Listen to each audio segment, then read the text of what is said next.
A4 Revenge Supercarrier is a Navy carrier type of card that has one of the highest resource cost in the entire game, costing 3 generics, 1 power, 1 fuel, and 3 equipment. And if you have to replace all of these resource costs, you will end up in a total of 13 resources paid. So it's a really important thing to optimize your territories and units when you want to play this one. It has a very long preparation time of 3, there being only Kraken with 3 turn timer, as well as the Orbital Sun Cannon that has 4 turn timer, that is higher preparation time than this card. It also has 0 attack and 240 health, as well as 2 abilities and 1 Asterix ability. Its first ability is Armored, not affected by Dead Man and Pickoff. The second one is Attach Air. Attach 3 air forces from your arsenal to this, they are ready. Shuffle your arsenal. Re-attach after every battle or they are eliminated. And very notably, the asterisk says, can be specified for attack by Navy and Air Forces. It's also notable to mention that this card is also a rank 4 card, meaning it has a G-Force edition. And since all G-Forces cost generics instead of specific resources, should you have a G-Force of this card, it's significantly less expensive to play. And if you have it on your starting hand, it can be a really impactful card to play. Unfortunately, however, as all G-Forces, you can only have one G-Force, so should you use A4 Rebecca Supercarrier as a G-Force, you are unable to put any other rank 4 G-Force cards in your deck, so make a choice carefully. Let's take a look at the strengths first. First thing we notice is the G-turn timer. Though it is a slow timer, it also means this card is naturally immune for all the usual mechanics that eliminates cards instantly, despite it having 0 attack, which is the other condition for those cards. Let's say, for example, take a look at Pulled Critical Part card, which is one of the cheaper control cards in the game, which can eliminate a specific non-sold force in the field as long as it doesn't have stealth, but it must have an attack value less than 100 and turn cost less than 2. This is generally the parameter where all the control cards in this game work. The less than 100 attack and turn cost less than 2. All the cards including Brainwash, which is probably the most powerful control card, and the other hijack mechanics, let's say Clever Hijack as well as Carbo Mechana, have the same limitations. This makes this card absolutely immune for those mechanics. Additionally, it has the Armored, which means you cannot pick it up. So all those submarine cards which have Pickoff mechanic are able to target this card, but they are unable to eliminate it because it's immune to it. So if you use Pickoff against Revenge Supercarrier, you will end up wasting up your ability. When you look at the health value of this card, it has 240 health, and as said, this can be attacked by Navy and Air Forces, so if we take a look at Navy and Air Forces and set the attack value close to 240, only the Kraken has more than 200 attack, in this case 300, so Kraken would be able to attack and eliminate the A4 Revenge Supercarrier with a single hit. Not everything else would need more than 1 attack. How about the air units? Again, with same search parameters over 200 damage, only the Phoenix Reaper has more than 200 damage. It also has exactly 240 damage, so if you look at it as it is, you would think it's able to eliminate the Supercarrier. However, Phoenix Reaper has the bounce mechanic, which means it cannot block and it can only damage buildings, territories and leaders. So despite the Revenge Supercarrier saying that it can be specified for attack by Air Forces, the F-92 Phoenix Reaper would be unable to damage the Revenge Supercarrier. This means that for every situation where this card is attacked, they will need to always use more than 1 force to take it out. Additionally, should enemy attack, this also means that when it comes to Navy forces, as long as the force doesn't have stealth, you are able to safely block anything but Kraken with the 240 health. Of course, if you are fearing being attacked with this unit and it getting eliminated, it's easy to counter. Simply go and find an enter card that's called Security Update, which is a card that can be attached to a specific non-soldier force in your legion, and enemies cannot specify it. It's a very cheap 1 power cost card to make a card like the A4 Revenge Supercarrier basically untargetable. as the asterisk says that this card can be specified for an attack. And the security upgrade specifically says that enemies cannot specify the card which this one is attached to. So congratulations, you just made this card untargetable. This also makes it immune for all the heavier counter cards, such as the VMD Kinetic Space Strike, which also needs to specify a target before it can eliminate it. Now, instead of combinations, besides that, let's look at the atmosphere mechanic in more detail. This has no limitations or subtype of the card you have to use. It only says that attach air forces from your arsenal to this. So if we take a look at air forces, there are quite a few of these, making this card a bit like the transport units, would let you find any soldiers or army units in case of the Zeus transport to suit the situation you want, so you can just pick what you need. However, this card being really late to enter the game, namely it having 3-turn preparation time, and since all the cards usually come to play face down, this means it will effectively take you the turn you play it plus 3 turns afterwards for it to be ready.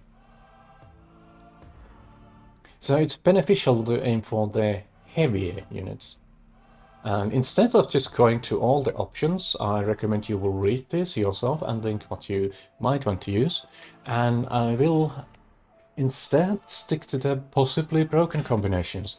Let's ease into this a bit and start with something small, like the Phoenix Reaper.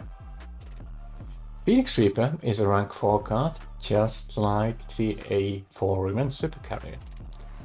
This means this card has a really heavy resource cost and rather significant preparation time of 2.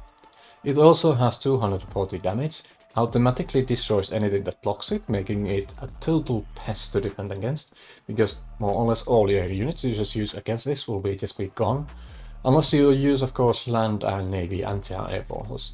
But of course, since this also has stealth, you have to remove the stealth before you can do that. So there's no limitation on how many unique cards you have to attach to it. You just have to attach a total of 3 cards. So you can just slap in 3 Phoenix Reapers on it, and when your Revenge Carrier is ready, boom, you just have 720 damage potential on your field every single turn. That is really annoying to block, especially if you eliminate opponents' anti-stun mechanics. But this is still like a beginner tier combination, so let's get really crazy with this one. And I will apologize in advance for all the Warsaken community for making this combination available for internet. There is a lovely card called X22 Hive, which has a specific subtype of it being Air Swarm Unit, meaning it fills the requirement of it being an air unit. It has 80 damage, it's also a rank 4 unit, which means one of the most powerful ones in the game, and a really hefty 7 resource cost. It also has attach mechanic, this time for wingmen. It says attach 3 wingman forces from your arsenal to this, they are ready. Suffer your arsenal. Reattach after every battle or they are eliminated. Sounds familiar, right? There are currently only 2 wingmen in the set 1, and since you can use 4 copies of each card in your deck, it means that you can get 8 units on the field using the Hive's abilities, meaning one of the slots will be wasted, but it's still 8 units. And these are pretty standard units, they usually have about 50 to 60 damage in the case of Needle and 50 on the other one. So 4 copies of Needles would be 240 damage, and 4 copies of Zero would be 200 damage. This can also block, unlike the Reaper, and act individually. Of course, if you want to min-max it, you can just call 2 Hives, then just take a couple of these wingmen and leave the last slot for something else you need. For example, the Reaper Bomber. Now, why this is a better combination than you using, let's say, just 3 Phoenix Reapers, as I mentioned, the total damage potential of those is higher than these combined, if you just even use all of them. The main reason for this is there is a leader called Rikuito Ace on this game. Just write him here. There we go. Ace. Rikuito Ace. He has a leader ability that's called Show of Force, which says, All enemies lose 1 moral for each air force in your legion. So you get the theoretical amount of maximum forces in the field, which is 8 wingmen and 3 hives. You would be getting 11 moral damage if you use this ability. And most leaders have 20 or under moral ability, so that's over half of the leader's moral count. And combine this, that it is a late game, so you probably already took out territories, or you reduce moral with the other ways, or have other air units on the field. This effectively, properly built, will compromise almost every single deck. Generally, just keep in mind about this card's air mechanic in the future. If there are any cards that are air type and have more of these attached type mechanics, you can always think about combining them with the Riven Super Carrier, unless they have something that prevents you from doing that. One thing that is important is the clause both the Hive and the Riven Super Carrier, which says re-attach after every battle or they are eliminated. This means that as the game goes by phases, there is the return phase, then there is draw phase, there is the reduction phase, there is the production phase, there is play phase, and finally there is battle phase, in which the forces do battle. This card basically checks after battle phase if the Revenge Super Carrier is still intact, and you have to attach all the air units attached to this one, or in case of Hive, into the Hive, back to the card after the battle. Unlike other attachments which get eliminated immediately once you destroy the card, for example in case of territories, if a territory gets eliminated you lose all the resources attached to it. This card has a bit of a grace period, meaning that should I, for example, somehow take out your Ruined Super Carrier, let's say with the Kinetic Space Strike before you can security update it, all the air units would still stay on the field until the end of that turn's battle phase, in which case they would all be eliminated. In the case of that earlier combination, that would mean that you just lost a total of 3 hives and 8 wingmen. So for that example, there is also another limitation for this card, which says that they have to gun your arsenal. And since you randomly draw cards, unless you have a method to returning cards in your arsenal, it's likely you will draw wingmen in your hand. So I wouldn't personally recommend just relying on the theoretical maximum combination of 11 cards. And just putting a few hives on your deck, a couple of wingmans, and then some other aid units which you can combine with this, just in case you get those units in your hand and will end up in a situation where you can't use it effectively. Of course, if you want to get this card ready faster, there are means to do that. Namely, there is a moral card called Cut Corners in set 1, which reduces your moral and then decreases the specific non-leader timer by 1, meaning you can reduce the preparation time of this card significantly if you have few of these in your hand. So it can be pretty hefty on your moral, so be careful with that. And there is another leader instead of Riku you should consider when you're using Revenge Super Carrier. You could of course make an argument for Amati, but the one that probably can use it best is the Bellow. Taken by surprise. For 2 reasons. Bellow has an ability to find navy forces, so you can get that card in your hand. And then he has an Armada, which is a unique ability that says find 1 navy force and up to 3 other unique navy forces in your hand with cost timer of less than 2. So here's the and clause here is important. This basically means that the first card can be anything. It doesn't matter what this end clause says. So you can use it to play A4 Revenge Super Carrier from your hand. And this mechanics makes them ready, meaning you just bypass the hefty resource cost as well as the hefty preparation time and just got the attach mechanic online immediately. Then you can just play whatever you want from a hand, but they have to be different cards, so you can't use that either, this one either, not just because the limitation on the ready time, but just because they also have to be unique. You can also combine this by just playing one of these Revenge Super Carriers normally and just timing it with the Valorant's ability, meaning you get 2 carriers on the field, and you can just slap insane amount of air units on the field. Just do the Hive combo and Rebus at once, why not? You can do that. This makes this card really, really frightful, if you can see your opponent is playing that. Which is why I will now go to counters. The biggest weakness of Revenge Super Carrier is that it costs 8 resources and has 3 turn preparation cost. Since the only other card that has 3 turn preparation time is the Kraken.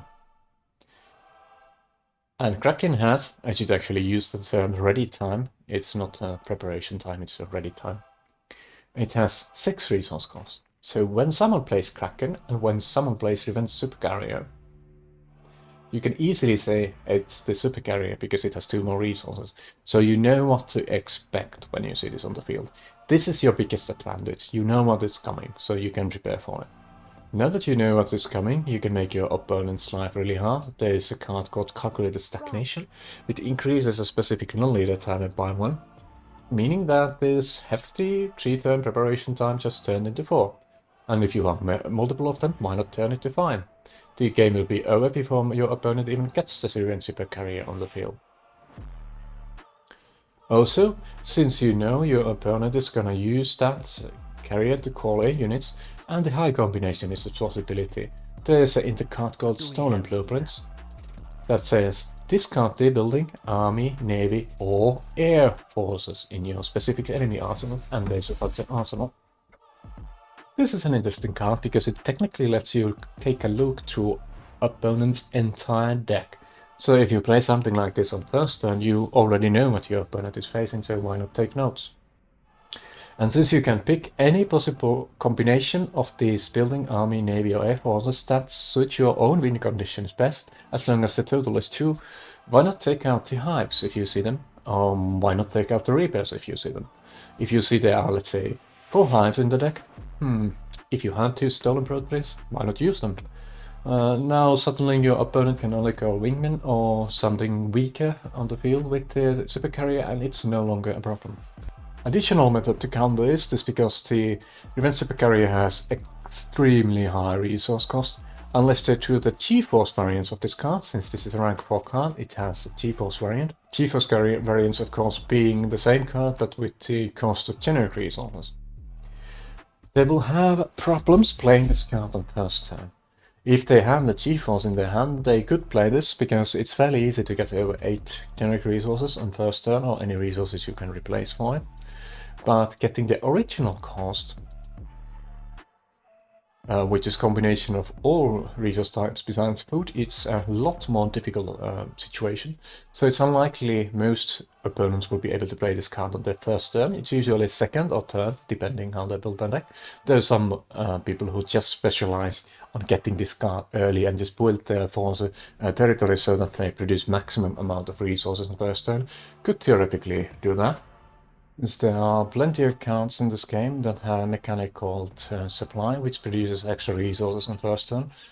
But that has a cost, since after the first turn you usually are gonna end with 1 resource or less. Meaning that you just made strong play on first turn and now you are struggling for resources for the remaining of the game. Unless you of course build against it, which is an entirely different story.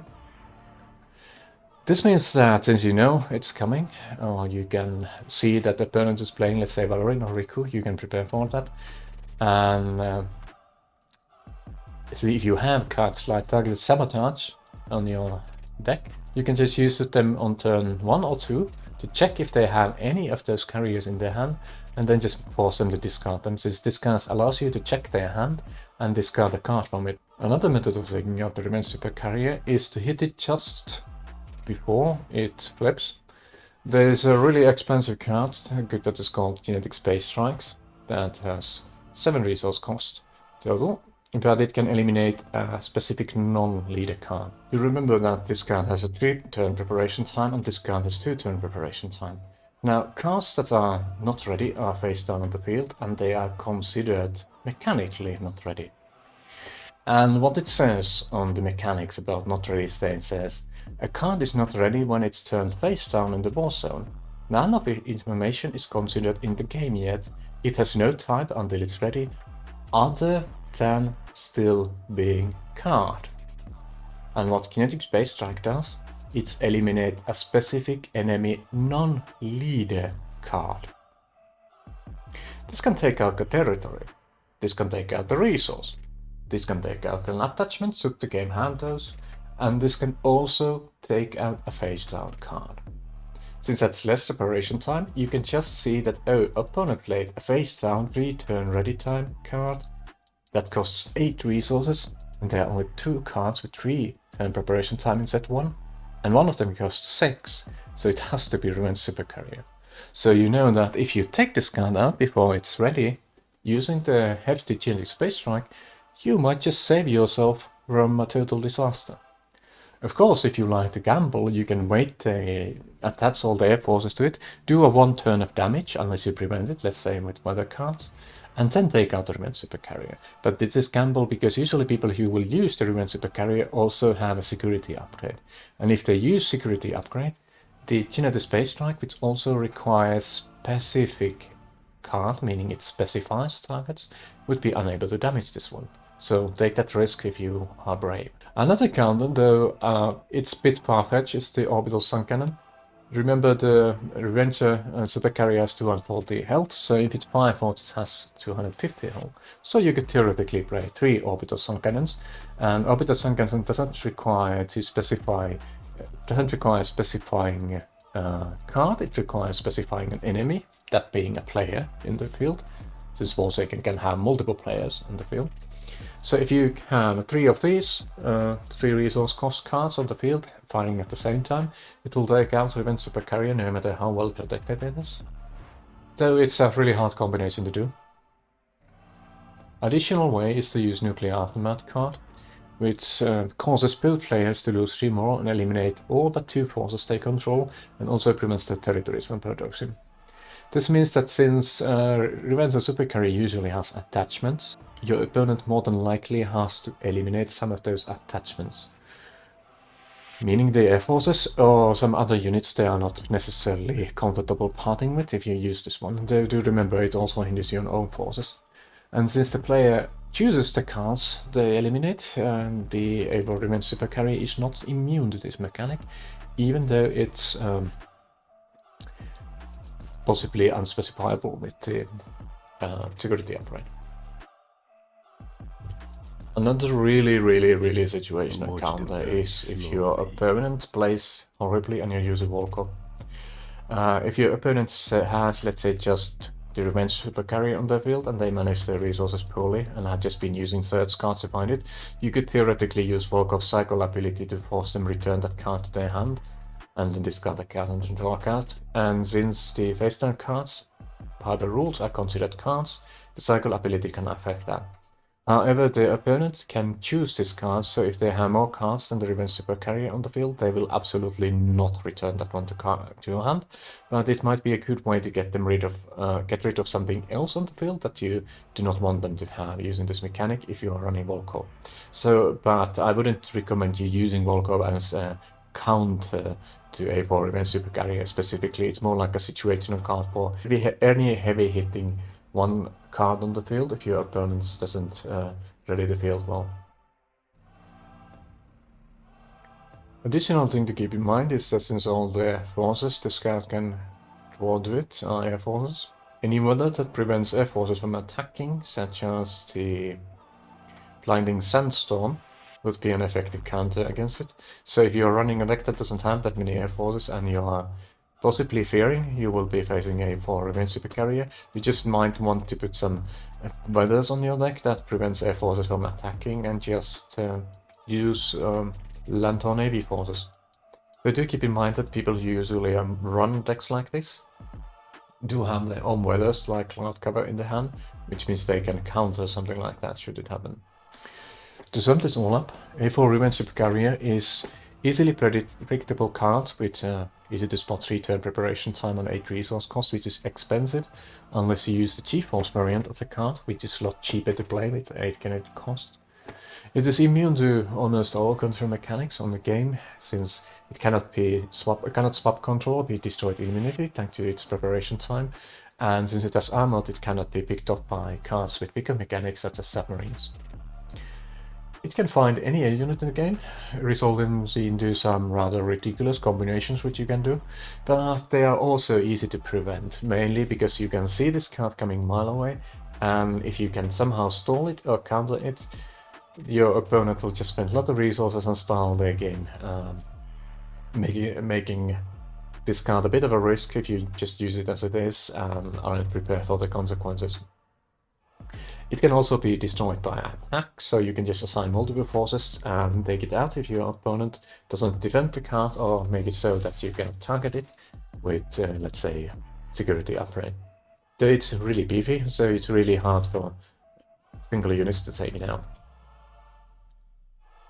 Unless you are the type of player who just wants all the minor possible advantages in the game and wants to use the first rate upgrade version of this card, since first rate upgrade versions of this card, or the upper tier advanced upgrades like Camo Edge and so on, give a significant portion of experience, you probably don't want to Fireforge or upgrade this card. I'd recommend using the rarest experience cards you have, unless of course the Fireforge one is the rarest experience variant of this card, since the main defensive power on this card doesn't come from its health, it comes from you playing your deck correctly and protecting it by other means. As for the card itself, if you are running decks like Riku's or Navy decks, I definitely recommend the Super Carrier. However, be prepared that this card is extremely difficult to use effectively if your opponent knows what they are doing. On the other hand, if you're playing someone who doesn't know what they are doing, they're gonna be totally massacred and completely caught up surprise, so there's always that point. So you have to personally make the choice, do you want to risk an extremely easy to predict, really high resource cost card in your deck that has really impactful payload if you play it properly. So it's a perfect balance, massive risks for massive reward. Use with caution, but still one of the most powerful cards on this game in my opinion.